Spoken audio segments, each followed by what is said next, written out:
Most people think of success as involving some degree of competition and measuring ourselves against others and market benchmarks. So, how can I say don't compare your career with others and promise to give you advice for career success?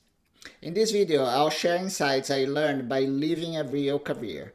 I am aware and grateful that success is equal parts merit and luck.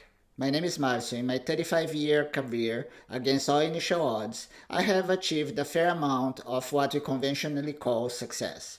I helped to start a few companies, and I was a senior leader at Google in California. But for a large portion of that journey, there are periods in which I felt falling behind my peers or that I was missing out the opportunities to advance financially. So stick around and I'll tell you how I overcame comparisons, how to increase the chances of being lucky, and how to be happy with your results no matter what they are.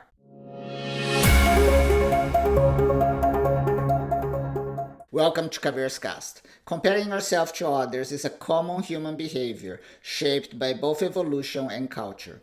After all, competition is an important source of motivation and personal validation, but constantly comparing yourself to others in ways that are not relevant can be detrimental to your sense of self-worth and keep you from making good decisions. We are in this world to carve our own path. We want to find purpose, be good to others, and do something productive that allows us to make a good living.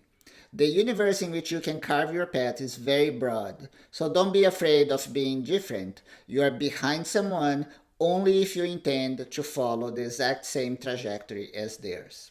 Particularly early in your career, measure yourself by how much you are learning and investing yourself towards that long-term goal. Now, I'll share two personal stories with you and draw a few learnings. The first story is about where I came from. I was a grandchild of Japanese immigrants, and I was born in a poor suburb of São Paulo City in Brazil. A number of the kids in my elementary school class did not have access to clean water or basic sanitation. Today, many of them are in jail or dead, and maybe just one or two others have ever graduated from college.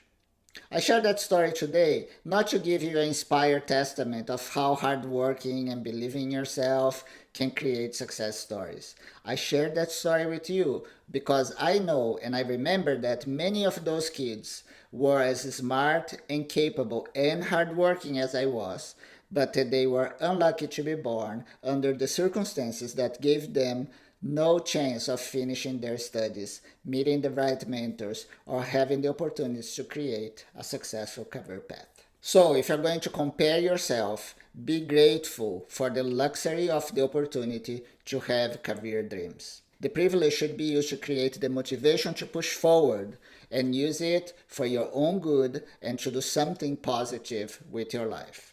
As you look up at successful people, be inspired by their stories, but be also aware that every success, like in my case, takes merit and hard work, but also is result of luck and circumstance. So, comparing is human, but I recommend you consciously think about your goals and in being the best you can be within your own path. The second story is that I arrived in California from Brazil in 1993 as a network engineer helping to establish a Brazilian technology company in Silicon Valley. I was in my mid-20s at the time, and most of my friends were newly arrived in California after finishing their higher education elsewhere.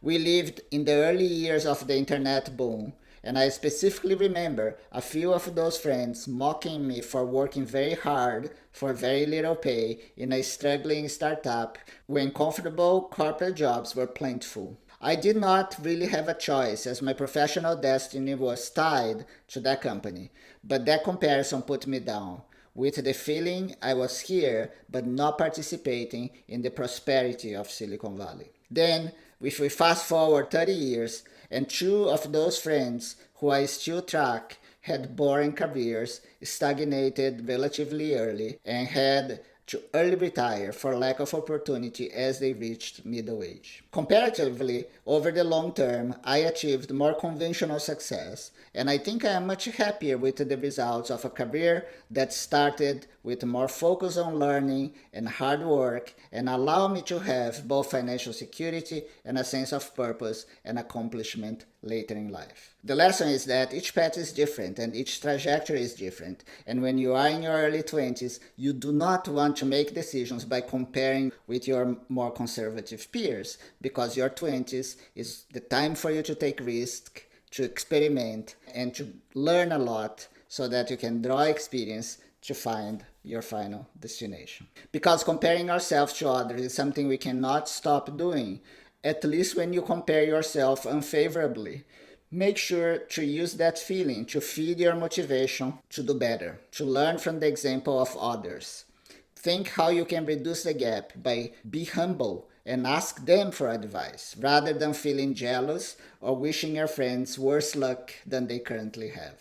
And if the reason you're comparing is that you're feeling stuck in your career, find a mentor and have a conversation about what your path forward could be. Then prepare for it, knowing that nobody really knows where they will arrive, as career is the result of the dynamic play between your preparation and what life brings to you. If you like this video, then like it, and I recommend you watch the next video here, which is about how to deal with the feeling of being stuck in your career. So be successful, happy, and see you in the next episode of Careers Cast.